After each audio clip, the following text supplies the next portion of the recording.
Assalamualaikum warahmatullahi wabarakatuh. Selamat siang semua.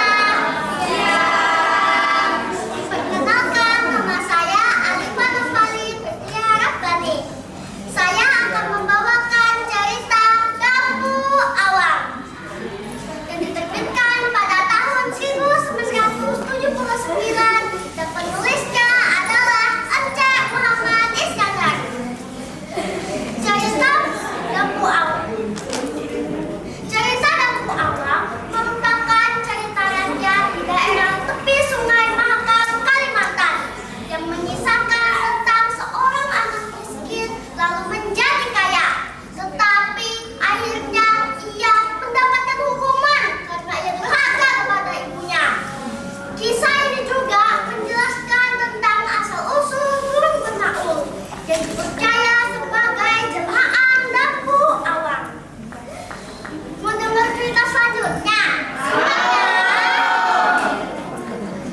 Pada zaman dahulu, hiduplah seorang perempuan tua miskin dan anaknya bernama Dampu Awang di kampung di tepi Sungai Mahakam. Mereka hidup serba kekurangan dan hanya mengandalkan hasil kebun di sekitar pondok mereka.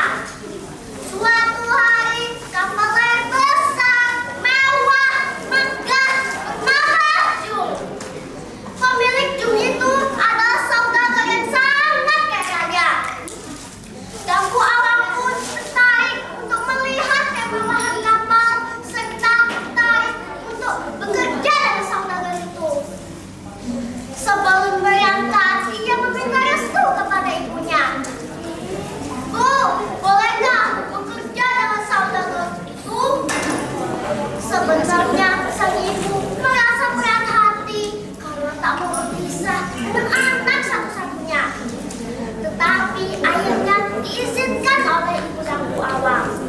Sebelum Dampu Awang berangkat, ibu Dampu Awang menasihati Dampu Awang agar selalu jujur, tidak sombong, rendah hati, tidak tamak, serta tidak durhaka kepada orang tua. Bertahun-tahun kemudian, Dampu Awang bekerja dengan rajin dan jujur bersama majikannya.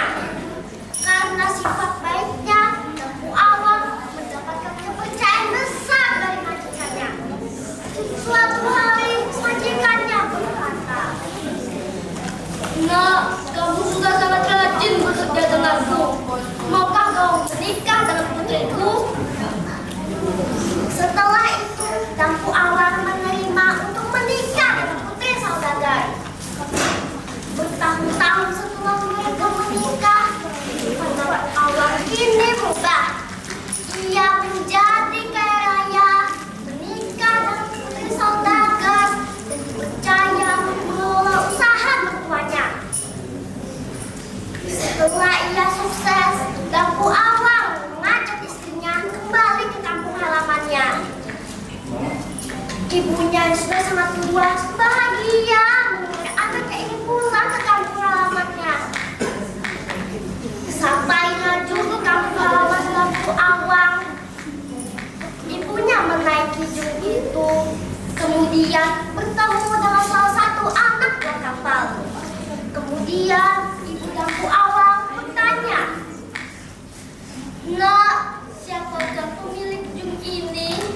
Anak buah kapal menjawab, "Pemilik jung ini adalah tuan kami yang bernama Dampu Awang."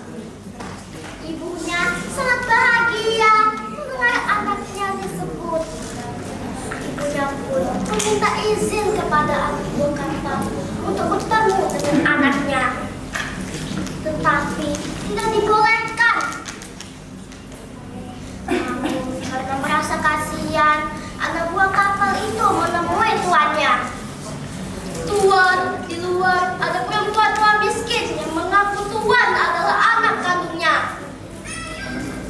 Kemudian Dampu Awang dan anak buah kapal menemui perempuan tua miskin. Tetapi karena Dampu Awang malu terhadap istrinya dengan kehidupan lamanya yang miskin, Dampu Awang menyangkal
istrinya menjadi ikan duyung. Pesan moral dari cerita ini adalah jangan pernah kita berbuat sombong, selalu jujur, rendah hati, serta tidak durhaka kepada orang tua. Sekian cerita saya akhiri. Wassalamualaikum warahmatullahi wabarakatuh. Waalaikumsalam.